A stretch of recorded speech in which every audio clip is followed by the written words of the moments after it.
എല്ലാവർക്കും നമസ്കാരം. ലിബറൽ റെസ്പോൺസിലേക്ക് എല്ലാവർക്കും സ്വാഗതം. രാഹു, കേതു, ശുഭം, അശുഭം, ഐശ്വര്യം, വർക്കത്ത്, കണി, കരിങ്കണ്ണ്, സമയദോഷം, ഗണപതി പൂജ, തേങ്ങയടി എന്നിങ്ങനെ കേട്ടാൽ തന്നെ ചിരി വരുന്ന ഒരുപാട് കോമഡി ആചാരങ്ങൾ നമ്മുടെ നാട്ടിലുണ്ട്. ഇവിടുത്തെ വിജയിച്ച പല സിനിമക്കാരും അതൊക്കെ കൊണ്ടു നടക്കുന്നുണ്ട്. ചില നടന്മാരും സംവിധായകരും 2 സിനിമ അടുപ്പിച്ച് പൊട്ടിയാൽ മതി ഉടൻ ജോൽസിൻ്റെ അടുത്തേക്ക് വിടും. അങ്ങനെ പറഞ്ഞു കൊടുക്കുന്ന പ്രതിവിധികൾ സമയാവധി ചെയ്യും. പിന്നെ അതുപോലെ തന്നെ സ്വന്തമായി വേറെ ചില കാരണങ്ങളും അവർ കണ്ടെത്തും. കൂടെ പണിയെടുത്തവൻ്റെ സമയദോഷം മൂലമാണ് ഈ പരാജയം എന്ന് കണ്ടെത്തി അവർ അടുത്ത സിനിമയിൽ നിന്നും മാറ്റി നിർത്തുന്നവർ വരെയുണ്ട്. മറ്റൊന്നാണ് സ്വയം പേര് മാറ്റൽ. ഇപ്പം ജോഷി എന്നോ ദിലീപ് എന്നോ പേരുള്ളവർ അത് ഇംഗ്ലീഷിൽ എഴുതുമ്പോൾ ഒരക്ഷരം കൂട്ടുകയോ കുറയ്ക്കുകയോ ഒക്കെ ചെയ്യും. ഉദാഹരണമായി ഇപ്പോൾ ജോഷി എന്ന് JOSHY എന്ന് എഴുതുകയാണെങ്കിൽ അത് ഒന്ന് മാറ്റി, ആ പേര് ഒന്ന് മാറ്റി ഇംഗ്ലീഷിൽ എഴുതുമ്പോൾ അതിൻ്റെ ഇടയിൽ ഒരു അയ്യോ എന്തെങ്കിലും കൊണ്ടുവയ്ക്കും. എന്നിട്ടും പടം പൊട്ടിയാൽ മറ്റെന്തെങ്കിലും കാരണം കണ്ടെത്തും. ഇങ്ങനെ കുറേ രസങ്ങൾ. എന്നാൽ ഇതിന് വിപരീതമായ ഒരു ഉദാഹരണമുണ്ട്. ദൈവത്തെയും മതത്തെയും ആചാരത്തെയും കളിയാക്കിയും ആക്ഷേപിച്ചും നിർമ്മിച്ച പ്രഭുവിൻ്റെ മക്കൾ എന്ന സിനിമയാണ് ഞാൻ ഉദ്ദേശിക്കുന്നത്. ആ സിനിമയിലൂടെ അഭിനയത്തിൽ തുടക്കം കുറിച്ചവർക്ക് എന്തുകൊണ്ടാണ് വെച്ചടി കയറ്റമുണ്ടാകുന്നത്? രാഹുവും കേതുവും നോക്കുന്നവരും, പൂച്ച കുറുകെ ചാടുന്നുണ്ടോ എന്ന് നോക്കുന്നവരും, പേരിലെ അക്ഷരം തിരുത്താൻ നോക്കുന്നവരും ഈ സിനിമയിലൂടെ തുടങ്ങിയ ടൊവിനോ, വിനയ് ഫോർട്ട്, സ്വാസിക എന്നിവർ ഇപ്പോൾ എവിടെ എത്തി നിൽക്കുന്നു എന്ന് ശ്രദ്ധിക്കണം. ദൈവം ഇല്ല എന്നുള്ളത് മാത്രമല്ല, അഥവാ ഒരു വിശ്വാസമായി ഉണ്ടെങ്കിൽ തന്നെ ആ പുള്ളി ഇത്തരം കാര്യങ്ങളിലൊന്നും ശ്രദ്ധിക്കുന്നതേ ഇല്ല. പൂവും പഴവും പാലും തരുന്നവരോട് കൂടുതൽ ശിഷ്ടം, ഒന്നും തരാത്തവരോട് അയിത്തം, കളിയാക്കുന്നവരോട് പ്രതികാരം. അങ്ങനത്തെ ഒരു ദൈവമില്ല എന്ന കാര്യമാണ് പ്രഭുവിൻ്റെ മക്കൾ എന്ന ഈ ഉദാഹരണത്തിലൂടെ നമുക്ക് വെളിവാകുന്നത്. ഇക്കാര്യങ്ങൾ ഓർമ്മ വരാൻ കാരണം ഇന്നലെ കാഞ്ഞങ്ങാട് വെച്ച് നടന്ന യുക്തിവാദി സംഘത്തിൻ്റെ സാംസ്കാരിക സമ്മേളനം. അവിടെ വെച്ച് പ്രഭുവിൻ്റെ മക്കൾ എന്ന സിനിമ ആദരിക്കപ്പെട്ടു എന്നതുകൊണ്ടാണ്. ആ സിനിമ ഇറങ്ങി 11 വർഷങ്ങൾക്ക് ശേഷം ഒരു അവാർഡ്, 25,000 രൂപയും പ്രശസ്തി പത്രവും. അവാർഡ് സമ്മാനിച്ചത് മുൻ മന്ത്രി E. ചന്ദ്രശേഖരൻ. കുറേ ഓർമ്മകൾ അവശേഷിപ്പിച്ച് കടന്നുപോയ ഒരു ദിവസമായിരുന്നു ഇന്നലത്തെ ശനിയാഴ്ചത്തെ വേദി. വേദിയുടെ പേര് തന്നെ ഡോക്ടർ കുഞ്ഞാമൻ നഗർ എന്നായിരുന്നു. ഇസ്ലാമിസ്റ്റ് ഭീകരവാദികളുടെ വെട്ടേറ്റ് ഒരു കൈയുടെ സ്വാധീനം നഷ്ടപ്പെട്ട ജോസഫ് മാഷായിരുന്നു മുഖ്യാതിഥി. തൊട്ടടുത്തിരിക്കുന്നത് ഹിന്ദുത്വ ഭീകരവാദികൾ വെടിവെച്ച് കൊന്ന നരേന്ദ്ര ധബോൽക്കറുടെ മകൾ മുക്ത. രണ്ടുപേരും ഒരുമിച്ചൊരു വേദിയിൽ. പൊളിറ്റിക്കൽ ഇസ്ലാമായാലും ഹിന്ദുത്വയായാലും രണ്ടും സ്വതന്ത്രനായി ജീവിക്കാൻ ആഗ്രഹിക്കുന്ന മനുഷ്യരുടെ ജീവനെടുക്കാൻ മടിയില്ലാത്ത സാമൂഹ്യ വിപത്താണ് എന്ന ഒരു നിലപാടുണ്ട്. ആ നിലപാട് സ്വീകരിച്ചിട്ടുള്ള അപൂർവം സംഘടനകൾക്ക് മാത്രമേ ജോസഫ് മാഷയെയും മുക്തയെയും ഒരുമിച്ചൊരു വേദിയിൽ കൊണ്ടിരുത്താൻ കഴിയൂ. അതിലൊന്നാണ് കേരള യുക്തിവാദി സംഘം. ആ സംഘടനയുടെ 33ാമത് സംസ്ഥാന സമ്മേളന വേദിയായിരുന്നു കാഞ്ഞങ്ങാട്ടെ ഡോക്ടർ കുഞ്ഞാമൻ നഗർ. ഭീകരവാദികൾ കൈവെട്ടി മാറ്റുന്ന സമയത്ത് ജോസഫ് മാഷ് വലിയ മതവിശ്വാസിയായിരുന്നു. കൈ തുന്നി പിടിപ്പിച്ച് വീട്ടിൽ വിശ്രമിക്കുന്ന സമയമാണ് അദ്ദേഹത്തെ കുറേ ആളുകൾ, അപൂർവം ആളുകൾ ചെന്ന് കാണുന്നത്. ആ കണ്ടവരിൽ അധികം പേരും യുക്തിവാദികളായിരുന്നു. അങ്ങനെ അന്ന് അദ്ദേഹത്തെ സന്ദർശിച്ച മൂവാറ്റുപുഴ രവി എന്ന യുക്തിവാദിയോട് അദ്ദേഹം ഇങ്ങനെ ചോദിക്കുന്നു, നിങ്ങൾ എന്തിനാണ് എന്നെ സഹായിക്കുന്നത്? ഞാനൊരു വിശ്വാസിയാണ്, നിങ്ങൾ അവിശ്വസിക്കുന്നു. അപ്പോൾ രവി പറഞ്ഞ മറുപടി കേട്ട് ഞെട്ടിപ്പോയി എന്നാണ് അദ്ദേഹം ഇന്നലെ പ്രസംഗിക്കുമ്പോൾ അനുസ്മരിച്ചത്. നിങ്ങൾ വിശ്വാസിയോ അവിശ്വാസിയോ എന്നത് എനിക്ക് പ്രശ്നമല്ല. ഒരു മനുഷ്യൻ എന്ന രീതിയിൽ നിങ്ങളിപ്പോൾ അനുഭവിക്കുന്ന വേദന എനിക്ക് മനസ്സിലാക്കാനാവും. ആ മനുഷ്യത്വത്തിനാണ് ഞങ്ങൾ യുക്തിവാദികൾ പ്രാധാന്യം കൊടുക്കുന്നത്. ഈ മറുപടി കേട്ടാൽ സാധാരണ ആരായാലും ഏത് വിശ്വാസിയായാലും ഒന്ന് ഇരുത്തി ചിന്തിച്ചു പോകും. ജോസഫ് മാഷും ചിന്തിച്ചു. 10ഓളം വർഷങ്ങൾ അദ്ദേഹം വായിച്ചും പഠിച്ചും അതുപോലെ സ്വതന്ത്ര ചിന്തകരോട് സഹകരിച്ചും പ്രവർത്തിച്ചതിന് ശേഷമാണ് മാഷിന് ഇപ്പോൾ മതവിശ്വാസം ഉപേക്ഷിക്കാനായത്. താനിന്നൊരു സമ്പൂർണ്ണ നിരീശ്വരവാദിയായി മാറിയിരിക്കുന്നു എന്ന് അദ്ദേഹം അവിടെ കൂടിയിരുന്ന 500ഓളം ആളുകൾക്ക് മുന്നിൽ പരസ്യമായി പറഞ്ഞപ്പോൾ സത്യത്തിൽ ഞാൻ ഞെട്ടി. നരേന്ദ്ര ദബോൽക്കറുടെ മകളെ പറ്റി നമ്മൾ പറഞ്ഞല്ലോ, മുക്ത ഇംഗ്ലീഷിലാണ് സംസാരിച്ചത്. വെടിയേറ്റപ്പോൾ അച്ഛനാണ് മരിച്ചത്. അച്ഛൻ തുടങ്ങി വെച്ച അന്ധശ്രദ്ധ നിർമൂലൻ സമിതി അതോടെ ഒന്നുകൂടി ഉഷാറാവുകയാണ് ഉണ്ടായത്. വ്യക്തി മരിച്ചു, ആശയം നിലനിന്നു. എല്ലാ ആശയങ്ങളും വെടികൊണ്ടാൽ മരിക്കുന്നവയല്ല. ദബോൽക്കറിൻ്റെ മരണം അന്ധവിശ്വാസങ്ങൾക്കെതിരായ മഹാരാഷ്ട്രയിലെ മൂവ്മെൻറ്റിനെ ഒന്ന് ട്രിഗർ ചെയ്തു. പൊതുസമൂഹം കൃത്യമായി ആ നിഷ്ഠൂര കൃത്യത്തിനെതിരെ പ്രതികരിച്ചു. തുടർന്നവർ anti superstition and black ordinance എന്ന ബില്ല് അവിടെ കൊണ്ടുവരികയും ചെയ്തു. മാത്രമല്ല 2014 തന്നെ ദബോൽക്കറെ പത്മശ്രീ നൽകി ഇന്ത്യ ആദരിക്കുകയും ചെയ്തു. ഈ സമ്മേളനം നടന്ന സ്ഥലം കാഞ്ഞങ്ങാടാണല്ലോ. കാഞ്ഞങ്ങാടിന് ചുരുങ്ങിയത് 100 വർഷത്തെ നവോത്ഥാന പാരമ്പര്യമുണ്ട്. വിപ്ലവ ചരിത്രങ്ങൾ വേറെയുമുണ്ട്. സാംസ്കാരിക സമ്മേളനം ഉദ്ഘാടനം ചെയ്ത കരിവള്ളൂർ മുരളി അത്തരം ചരിത്ര സന്ദർഭങ്ങളിലേക്കാണ് പോയത്. കരിവള്ളൂരിനെ കുറിച്ച്, കാഞ്ഞങ്ങാടിനെ കുറിച്ച്, അവിടെ ഗാന്ധി വന്നിറങ്ങിയ ദിവസത്തെക്കുറിച്ച് അദ്ദേഹം പറഞ്ഞത് അദ്ദേഹവും പുതിയ അറിവുകളായിരുന്നു. പിന്നീടാണ് സംഘത്തിൻ്റെ വാഗ്മിയായ രാജഗോപാൽ വാഗത്താനത്തിൻ്റെ പ്രസംഗം. 5000-ഓളം മിസൈലുകളാണ് ഇസ്രയേലിൻ്റെ ആകാശത്തേക്ക് ഹമാസ് തൊടുത്തുവിട്ടത്. അതിൽ നിന്നും പൊഴിഞ്ഞത് പുഷ്പങ്ങളായിരുന്നില്ല, പനിനീരല്ല അവർ തെളിച്ചത്. അത് കണ്ട് ഹമാസ് വിസ്മയം എന്ന് പറയുന്നവർക്ക് ഒരു യുക്തിവാദി എന്ന് സ്വയം വിളിക്കാനാവില്ല. സ്ട്രോങ് വേർഡ്സ് ആയിരുന്നു. ഹമാസ് 5000-ഓളം മിസൈലുകൾ ജൂലൈ 5-ാം തീയതി അയച്ചത് ആ മിസൈലുകളിൽ നിന്ന് പൂക്കളല്ല വീണത്, അതിൽ നിന്ന് പനിനീരല്ല വീണത്, അതിൽ നിന്ന് വെടിയുണ്ടകൾ താഴേക്ക് വീണ് ആണ് യുദ്ധം ആരംഭിക്കുന്നതെങ്കിൽ ആ ഹമാസിനെ ഒരു വിസ്മയം അവതരിപ്പിക്കേണ്ട ബാധ്യത കേരളത്തിലെ യുക്തിവാദികൾക്കോ വിവരമുള്ള ഒരാൾക്കുമില്ല. ഒരു യുദ്ധവും ആര് നടത്തിയാലും അത് ശരിയല്ല എന്നതിനാണ് നമുക്ക് പറയേണ്ടത്. അങ്ങനെ പറഞ്ഞാൽ മാത്രമേ നമ്മൾ മാനവികവാദികളാകത്തുള്ളൂ. അങ്ങനെയാണ് ലോകത്തിലെ യുക്തിവാദികളെല്ലാം തന്നെ വെട്ടറാൻസ് അടക്കമുള്ള യുക്തിവാദികളെല്ലാം ഏക്കാൾ യുദ്ധത്തിനെതിരായിട്ടുള്ള നിലപാടുകളാണ് സ്വീകരിച്ചത്. പക്ഷേ നാം നിൽക്കുന്ന യുദ്ധഭൂമി എന്താണ്? യുക്തിവാദി സംഘത്തിൻ്റെ എന്താ പറയുക, പ്രധാനപ്പെട്ട ഒരു നേതാവിൻ്റെ ഗർജനമായി ആണ് എനിക്കത് തോന്നിയത്. പതിവിന് വിപരീതമായി അദ്ദേഹം തുടങ്ങിയതൊരു സിനിമയെപ്പറ്റി പുകഴ്ത്തിക്കൊണ്ടായിരുന്നു. സംവിധായകൻ ഡോക്ടർ ബിജുവിൻ്റെ ടൊവിനോ അഭിനയിച്ച സിനിമയായ അദൃശ്യ ജാലകങ്ങളെക്കുറിച്ച്, അതിലൂടെ കണ്ട അരിക് ജീവിതങ്ങളെക്കുറിച്ച്, യുദ്ധവിരുദ്ധ രാഷ്ട്രീയത്തെക്കുറിച്ച്, ഈ ഒരു അവാർഡിനെ പറ്റി സൂചിപ്പിക്കുകയുണ്ടായല്ലോ. എനിക്ക് സമ്മാനിക്കപ്പെട്ട അവാർഡ് മാധ്യമ പ്രവർത്തനത്തിനായിരുന്നു. യുക്തിരേഖ എന്ന മാസികയുടെ പേരിൽ എല്ലാ വർഷവും നൽകി വരുന്ന ആ മാധ്യമ അവാർഡ് ശ്രീ കുരുപ്പുഴ ശ്രീകുമാറിനെ പോലുള്ളവർ അംഗങ്ങളായ 5-അംഗ ജൂറിയാണ് നിശ്ചയിച്ചിരുന്നത്. മാധ്യമ പ്രവർത്തകനായ ഡോക്ടർ അരുൺകുമാർ, മാധ്യമ പ്രവർത്തക സിന്ധു സൂര്യകുമാർ എന്നിവരൊക്കെയാണ് എനിക്ക് മുമ്പ് ഈ അവാർഡ് കൈപ്പറ്റിയിട്ടുള്ളത്. ഞാൻ ആദ്യമായി പങ്കെടുത്ത യുക്തിവാദ സമ്മേളനം 2010-ലോ 2011-ലോ ആണ്. ആ ഒരെണ്ണത്തിലേ ഞാൻ ഇതുവരെ പങ്കെടുത്തിട്ടുള്ളൂ. സംഘത്തിൻ്റെ കോട്ടയം സമ്മേളനമായിരുന്നു അത്. അന്ന് സിനിമ നിർമ്മിക്കാനുള്ള ആലോചന മനസ്സിലുള്ള കാലമാണ്. അതുകൊണ്ട് ക്യാമറയും വേറൊരു ടീമുമായാണ് പോയത്.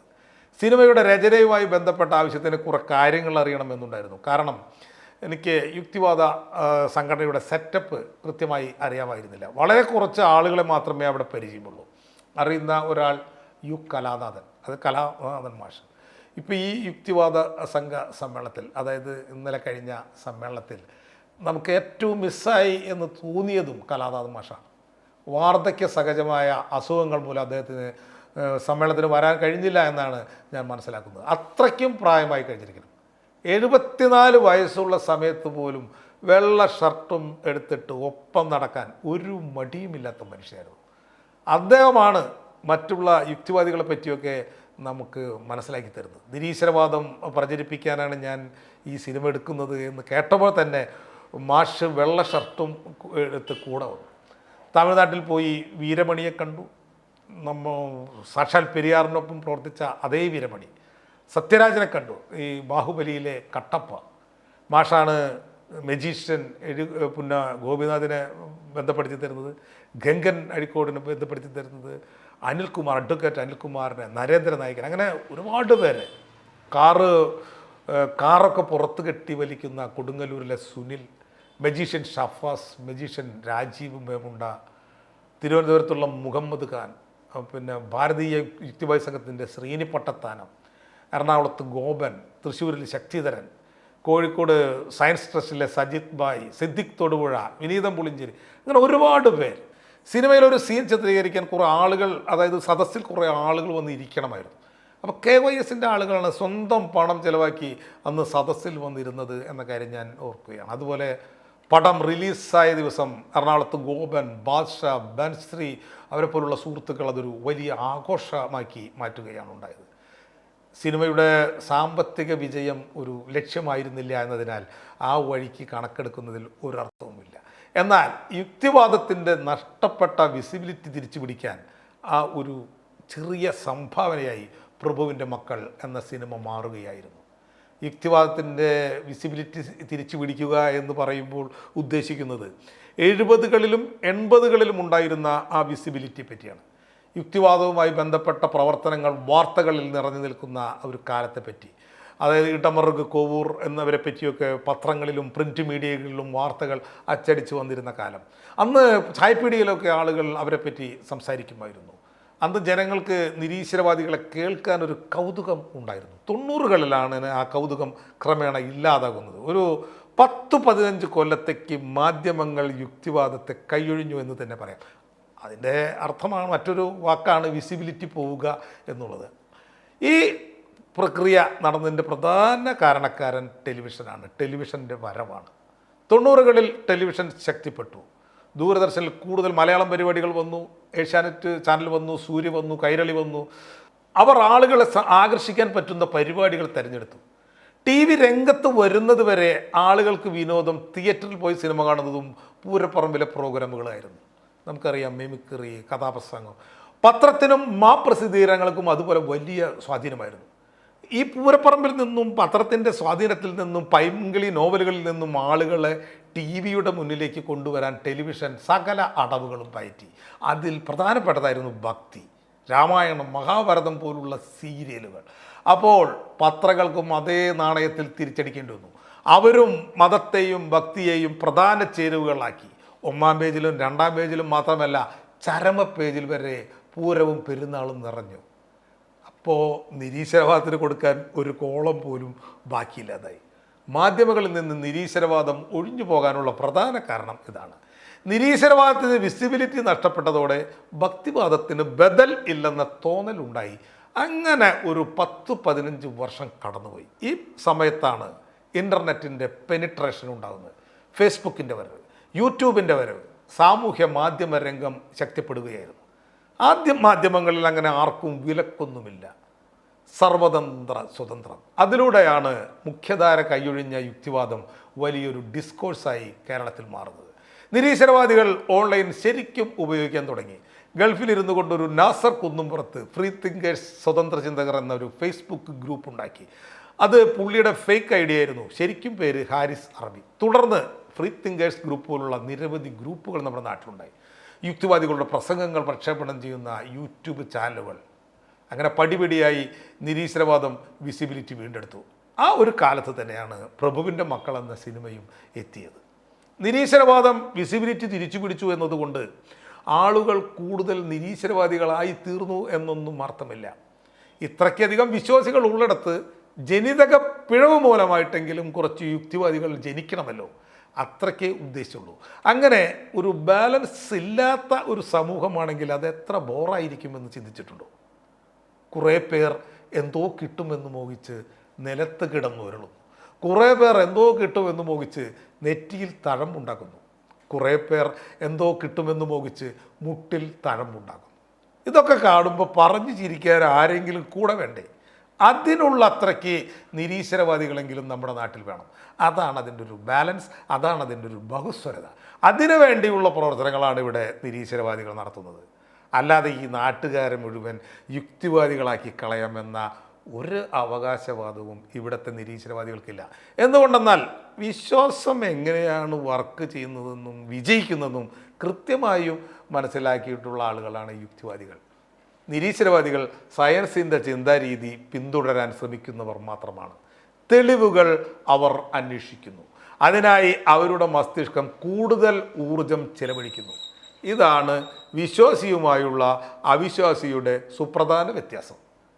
എന്നാൽ ഈ സവിശേഷത ഒരു ജനിതക പിഴവാകുന്നു.